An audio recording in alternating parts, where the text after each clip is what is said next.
and welcome to Trek Untold, the Star Trek podcast that goes beyond the stars. I am your host, Matthew Kaplowitz, and welcome to a special minisode of Trek Untold focused on Star Trek Picard Season 3.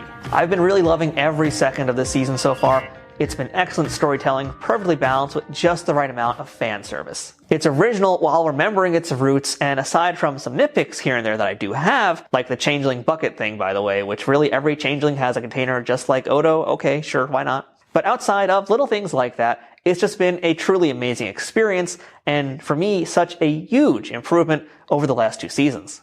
Now, if you didn't figure it out yet, this is going to be a very spoiler-filled minisode, especially when I tell you who the guest is. So, if you are not caught up yet to Star Trek Picard Season 3, Episode 6, press pause right now. For those of you still with me, let's talk about the episode titled The Bounty, which was stockpiled with Star Trek history and references, especially those in the Daystrom Institute. There were Easter eggs galore in there, like the deadly attack tribble, a second Genesis device, and even James Kirk's body. Well, yeah, if you haven't seen that one, you better go back and rewatch that part. That's pretty cool. But the moment I think a lot of fans were waiting for, and it was something that we first saw at NYCC 2022, finally arrived in this episode, and that was the return of Daniel Davis as Moriarty. And that, folks, is who's joining us today on Trek Untold.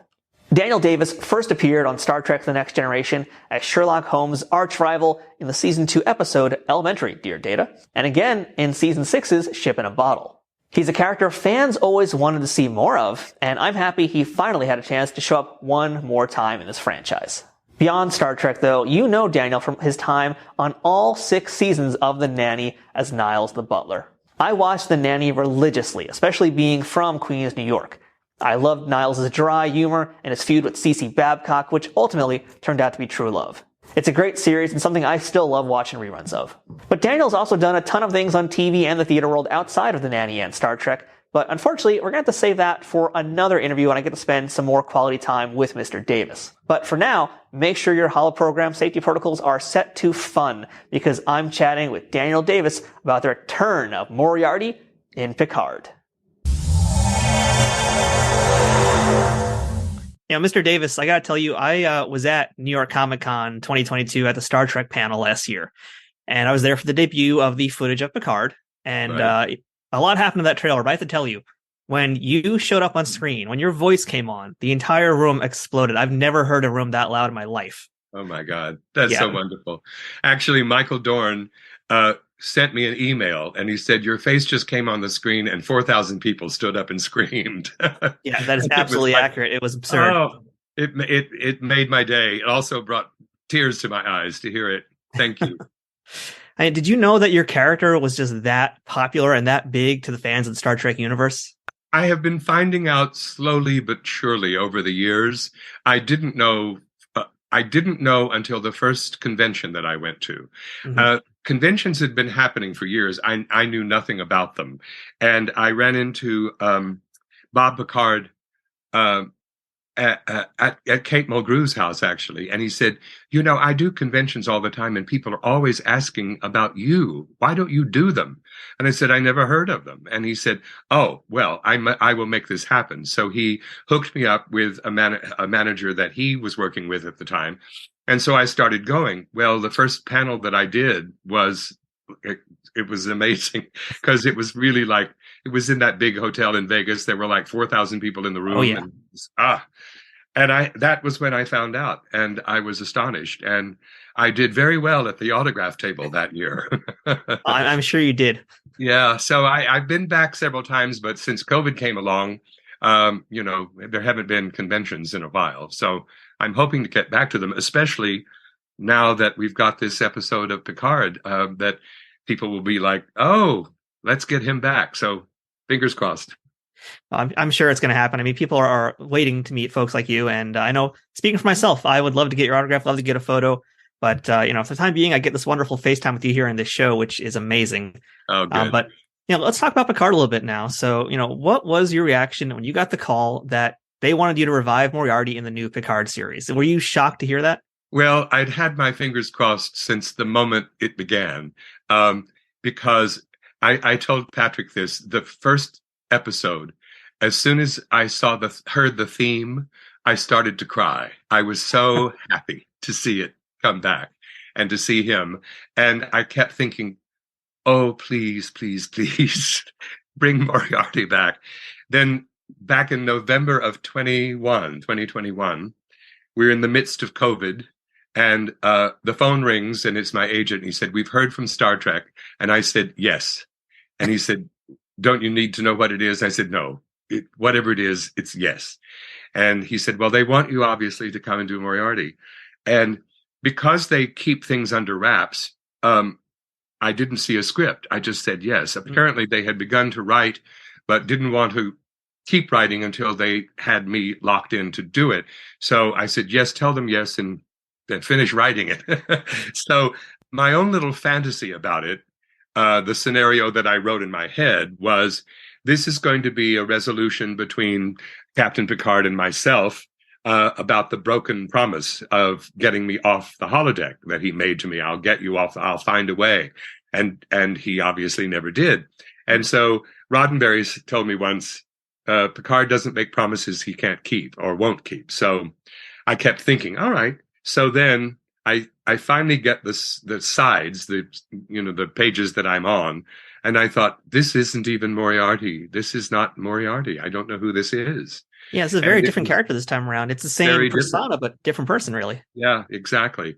And I was so puzzled that I got my agent to put me in touch with one of the producers.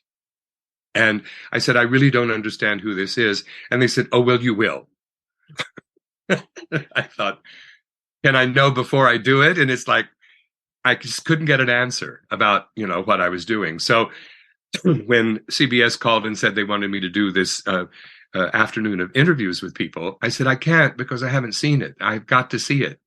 And so they sent me a screener and I watched it. And then suddenly I thought, oh, I see what I was supposed to do. And I did it without knowing that I had done it. I think it was some sort of, it's just a way, I was almost a mechanism for getting data discovered. And I was a figment or a manifestation of whatever function Data's brain is doing to, introduce the Crow, introduce Moriarty, introduce, Pop Goes the Weasel, for Riker to go, Data is around here somewhere. He must be. So I think that was my function. And to do it, I had to be menacing and threatening, which was something that we had given up in Ship in a Bottle long time ago. So that's why I was puzzled. But then once I saw it, I thought, oh, well, I was the perfect choice for this then to do that. I mean, Moriarty was the perfect choice to bring them all together at last. And I have to say, when LeVar sees Data, I'm the biggest crybaby in the world. I just flooded. Same. It was so powerful. So it worked out really, really well that, sometimes if an actor just says the words on the page, it works. So it's an actor who knows what they're doing here and understands the character of Moriarty, even if it's not the same Moriarty you played 20 years ago. And you got it. And I love seeing you be a mean, angry killer Moriarty. That's just so fun to watch. Oh, thank you. Thank you. So how do you think the fans will respond to this new version or this take on Moriarty? I think it's going to be like New York Comic Con around the internet. Everybody's going to be screaming their heads off as soon as they hear your voice and they see your face. Because again, I knew that it was coming because I saw that trailer, but still actually seeing it happen, like you said you were crying for LeVar. I was crying for you, honestly, too. Like it was so wonderful to see you back. It legitimately was. And you talked earlier about how the script's kind of under wraps too. I'd love to hear. So much has changed since you did TNG, not just like the sets, the way the scripts are kept very secret. So from your perspective, what is new about being on Picard season 3? The fact that it's also a different Picard. Wouldn't you agree? Yeah, very much so. It's a different Picard. It's a older, weathered, wiser, more reasoned, but more cynical, has seen it all, done it all. And then in the midst of all of this, he finds out he has a son and that he has passed on a bad gene to this son. And, it's actually turning out to be something I didn't anticipate. And it's turning out to be a wrap up of Patrick as Picard, although he says he's done, he also says 6 months later, never say never. So, so I don't know what he's going to. We had a wonderful conversation, which we'd really never been able to do. The only time I'd ever been in his trailer was to rehearse the scene that we were about to shoot. And this time I was flown out. I live in upstate New York, and I was flown out to California. And the first day of work, I had to be tested, of course, for COVID, because this was back in December of 21.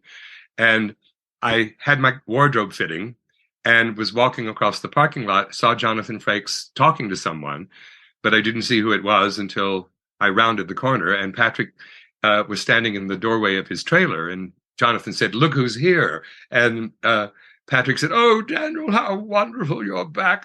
Come in and chat." So I walked in, went into his trailer, and sat for like an hour and a half, just shooting the breeze with Patrick Stewart. Wow. And it couldn't have been more wonderful for me. I mean, I idolized the guy, and he's a hero of mine, not just for Picard, but for his stage work and the things I've seen him do on stage.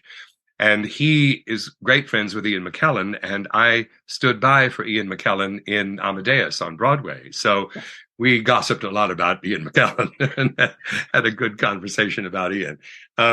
So I have really now, after 3 episodes, kind of become a part of the Star Trek family, and they include me at conventions. I get to go out to dinner on the final night with them all, and that's a pretty wonderful thing. So, but I think that I don't know. I haven't seen or heard very much about the fan reaction to Star Trek Picard. I don't know what they're thinking and feeling, because when I got requests on Cameo, I said, I can't talk about this. I'm under a non-disclosure agreement, and I am not allowed to say anything. And I did. This was kind of, it backfired on me and on them a little bit, because the Friday before Comic-Con, they called my agent and said the NDA is lifted as of Sunday at 5:00 or whatever it was. So the moment Comic-Con was over, I started getting Cameo requests. And so I started talking about the episode. Well, CBS and Paramount shut me down faster than they said, "He can't be talking about that." And it was like the agent said, "Well, you lifted the non-disclosure agreement." He said, "But he can't be doing spoilers." And it was like, so I thought, oh, Christ, they're going to come after me with dogs. I'm going to, they'll hound me. But I just stopped talking about it. So I'm finally able now the NDA is lifted. So yeah, thank goodness. Because I'd love to hear a little bit more too about your time being on the set, because you got to basically have a very one-sided shootout with Jonathan Frakes, with Michael Dorn and Michelle Hurd. And again, this is like super villain bad guy Moriarty. So it seemed like you were all having just the time of your lives in that set. It was pretty much fun. It really was. And Jonathan is a very serious and fine actor, but he is also sort of known for, trying to break people up and crack them up a little bit, and they have fun on the set. But he has never done that with me, and I've always been hoping he's going to do something to crack me up, but he hasn't yet. And so he'll get. I'm hoping he'll get another chance, another shot at me at some point. We had a great time. Michelle, was not as familiar with Moriarty, obviously, as Michael and Jonathan were, but we all had a great time. And the time that we spend between setups, just sitting around in our chairs, that's when we have a lot of fun with each other and cut up and gossip and tell stories. And we're all, connected to the theater as well as television and film. So theater stories abound, I know if we had time today, I would be totally questioning you about Amadeus and some of your other work here. But, I do want to actually take a trip back to the past for a second real quick. And I do want to ask you about your very first appearance as Moriarty, and specifically about your time working with Diana Muldaur, who, is no longer with us. But you guys had wonderful scenes together. And I'd love to hear if you have any memories of working with her on your first time on Star Trek. Well, she was such a gracious woman. I loved her on L.A. Law. Was it L.A. Law? Remember when she fell down the elevator shaft? That's how they got rid of her. And we giggled a lot about that. I said, I will not be shoving you down any elevator shafts, I promise. And there's no poison in the tea. The scones are homemade. I mean, we just went on and on, And she was wonderful to me and gracious to me. When I auditioned for that, I walked into, the casting office at Paramount, and Brian Bedford was there, who is no longer with us. But Brian and I had worked in Hamlet together, he playing Hamlet and me playing Rosencrantz. And I walked in and I saw him, and we hadn't seen each other in 15 or 20 years. And he said, "What are you here for?" And I said, "I'm here for Moriarty." "What are you here for?" He said, "I'm here for Moriarty too." And I said, "Well, let's see what happens." So I was like, but my real reaction was, I have not got a shot at this. I haven't got a chance, because Moriarty, Brian is a famous actor. He's well known. And I'm just, I hadn't even done the Nanny yet. And I was just, this nobody. And I didn't think I had a shot. And when you don't think you have a shot, you get really relaxed really fast. So I walked in and did it. And it was the first time in my life that there was a message on the phone machine when I got home that you got the part. And then before I'd even gotten home. And Brian Bedford called me later that night and said, "No hard feelings, come to dinner." So same thing happened to me on The Nanny. I went to the network opposite Roddy McDowall, and I thought, "Oh, what am I doing here?" And then Fran called when I got in the role and said, "I bet you thought it was going to be Roddy McDowall." Well, it would have been the Roddy McDowall show, and this is the Fran Drescher show. Fair enough. So I thought, okay, now I know where I'm standing. Now, just last thing for you today, Mr. Davis. Yes, this is a big fanboy question here. So, Moriarty from TNG, as we mentioned, he's still kind of spinning his proverbial wheels in a holodeck program with his beloved Regina. What would you like to have happened to those two characters 30 years later? What do you think they're doing right now? I think they're waiting for Picard to make armbands for them so they can get off the holodeck. Somebody's been watching Voyager. I like that. Yeah. Bob Picardo, every time I see Bob Picardo, he says, "Thank you. Without your part, I wouldn't have had a part." I said, Very true. Why can't they make an armband for me? So that's the exchange we usually have. I don't know. I think that I think it would be very difficult to get the actress back to play Regina, because she has retired and lives in Spain. And she said she told me this will be my swan song. So I don't know. He'd have to come back as a single man. Maybe her program dissolved or something somewhere. Listen, there's a lot of single holograms out there. I'm sure Marty can do well for himself. He can find one, can't he? You would Absolutely. think. Yeah. Well, Daniel, I just want to tell you, there has been a lot of Moriartys in media, but it is tough to hold a candle to your performance on Star Trek as that master villain. I love watching you on Trek, love the Nanny, of course, and I just love spending this time with you today. So thank you so much for real. This has been amazing. It was my entire pleasure. Thank you. Thank you. Live long and prosper. Indeed. Yes. I can never make my fingers do that. Close enough. Yeah. I'm left-handed. So are you.